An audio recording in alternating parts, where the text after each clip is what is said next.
Raja Saab the directed by Maruthi starring Prabhas. ಇನ್ನೂ ತುಂಬ ಜನ ಲೇಡೀಸ್ ಇದ್ದಾರೆ, ಸೊ ಅವ್ರ ಬಗ್ಗೆ ನೀವೇ ಕಮೆಂಟ್ ಹಾಕಿ. ಸೊ ಈ ಸಿನಿಮಾ 2025ಕ್ಕೆ ಬರಬೇಕಿತ್ತು, ಬಟ್ ಈ ಸಿನಿಮಾ ಲೆಂತ್ ಯಾವ ಥರ ದೊಡ್ಡದಾಗ್ತಾಯಿತ್ತು ಅಂತಂದರೆ, ಈ ಸಿನಿಮಾ ಸ್ಟಾರ್ಟಿಂಗು ಹಾರರ್ ಥರ ಸಿನಿಮಾ ಪ್ಲ್ಯಾನಿಂಗಲ್ಲಿತ್ತು. ಸೊ ಅದನ್ನೇ ಕೂಡ ಮಾಡಿದರು, ಬಟ್ ಸಡನ್ನಾಗಿ ಏನು ಅನ್ನಿಸ್ತೋ ಗೊತ್ತಿಲ್ಲ, ಫ್ಯಾಂಟಸಿ ಕೂಡ ಮಾಡಬೇಕಂತ ಅನ್ನಿಸ್ತೇನೋ ಅವರಿಗೆ. ಸೊ ಹಾಗೆ ಈ ಸಿನಿಮಾ ಒಂದು horror fantasy. So first horror fantasy cinema ಅಂತ ಅವರೇ ಟ್ರೇಲರಲ್ಲಿ ಹೇಳಿದ್ದಾರೆ. ಸೊ ಅದರಿಂದ ಇದೆ ಅಂತ ಅನ್ಕೋಬೋದು ನಾವು.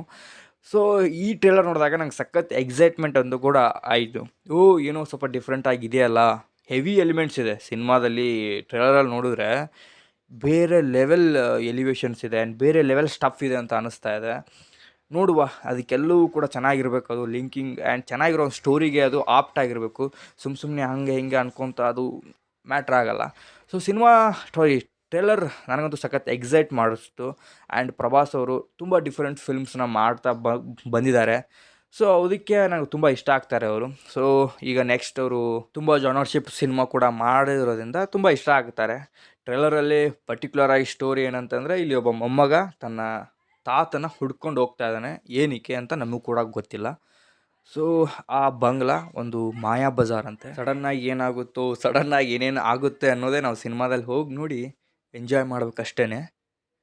ಸೊ ತುಂಬ ಡಿಫ್ರೆಂಟ್ ಆಗಿರೋ ಫ್ಯಾಂಟಸಿ ಎಲಿಮೆಂಟ್ಸ್ನ ಇಟ್ಟಿದ್ದಾರೆ. ಸೊ ಹಿಪ್ನೋಟೈಸ್ ಮತ್ತು ಏನೋ ಎಲಿಮೆಂಟ್ಸ್ ತುಂಬ ಏನೋ ಡಿಫ್ರೆಂಟ್ ಅಂತ ಅನ್ನಿಸ್ತು. ಆ್ಯಂಡ್ ಸ್ಟಾರ್ಟಿಂಗ್ 1 ಮಿನಿಟ್ ಟ್ರೇಲರ್ ಬಂತಲ್ಲ, ಅದೆಲ್ಲೋ ಸೊ ನಾರ್ಮಲ್ ವೇಯಲ್ಲೇ ಇದೆ ಅಂತ ಅನ್ನಿಸ್ತದು. ಬಟ್ ಇಷ್ಟ ಆಗಿರಲಿಲ್ಲ ಅಂತಲ್ಲ, ನಾರ್ಮಲ್ ವೇಯಲ್ಲೇ ಇತ್ತು. ಎಕ್ಸೈಟ್ ಆಗೋ ಆ ಥರ ಎಲಿಮೆಂಟ್ಸ್ ಏನು ಇರಲಿಲ್ಲ ಸ್ಟಾರ್ಟಿಂಗ್ ಟ್ರೇಲರಲ್ಲಿ.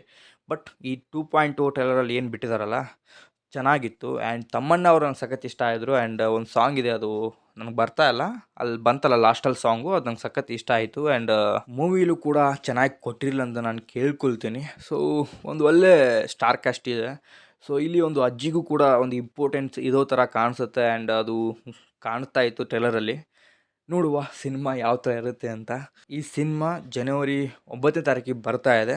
ಸೊ ಅವತ್ತೇ ಒಂದು ಜನನಾಯಕನ ಸಿನಿಮಾ ಕೂಡ ಬರ್ತಾ ಇದೆ, ತಲಪತಿ ವಿಜಯ್ ಅವ್ರದ್ದು ಕೂಡ. ಕ್ಲಾಶಸ್, ತುಂಬ ದೊಡ್ಡ ದೊಡ್ಡ ಕ್ಲಾಶಸ್ ಇದೆ. ಸೊ ನೀವು ಯಾವ ಸಿನಿಮಾಗೆ ಹೋಗ್ತೀರಾ ಅಂತ ಕೆಳಗಡೆ ಕಮೆಂಟಲ್ಲಿ ಕೂಡ ಹಾಕಿ. ಸೊ ನನಗಂತೂ ಸ್ವಲ್ಪ ಎಕ್ಸೈಟ್ ಮಾಡಿದೆ ಇದರ ಟ್ರೇಲರು. ತುಂಬ ಲೇಟ್ ಆಯಿತು, ಏನಕ್ಕೆ ನಾನು ಆವಾಗಲೇ ಮಾಡಬೇಕಿತ್ತು ರಿವ್ಯೂ.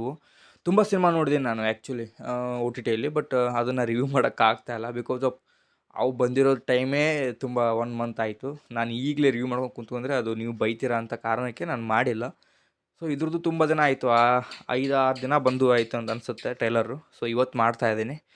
ಸೊ ಫ್ರೀ ಇದ್ದೀನಿ, ಸೊ ಅದಕ್ಕೆ ಮಾಡ್ತಾ ಇರೋದು. ಸ್ವಲ್ಪ ಫ್ರೀ ಇರಲಿಲ್ಲ ಇಷ್ಟು ದಿನ. ಸೊ ಇದಾಗಿತ್ತು ಗೈಸ್ ಇವತ್ತಿನ ರಿವ್ಯೂ. ಸೊ ಇದೇನು ರಿವ್ಯೂ ಅಂತಲ್ಲ, ನಾನು ತುಂಬ ಆಳಕ್ಕೆ ಹೋಗ್ತಾ ಇಲ್ಲ ಯಾವುದು ಸಿನಿಮಾ ಕೂಡ. ಏನಕ್ಕೆ ಅಂದರೆ ಈಗ ನಾನು 45 ತುಂಬ ಆಳವಾಗಿ ಇಳಿದು ನೋಡಿದೆ.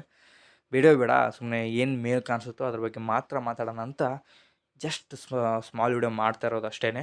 ಸೊ ಮತ್ತೆ ಸಿಗುವ. ರಿವ್ಯೂ ಸ್ವಲ್ಪ ಲೇಟಾಗಿ ಬರ್ಬೋದು, ಬಟ್ ಬಂದೇ ಬರುತ್ತೆ. ಸೊ ವೆಯ್ಟ್ ಮಾಡ್ತಾ ಇರಿ. ಮತ್ತೆ ಸಿಗುವ. Signing off Karthik.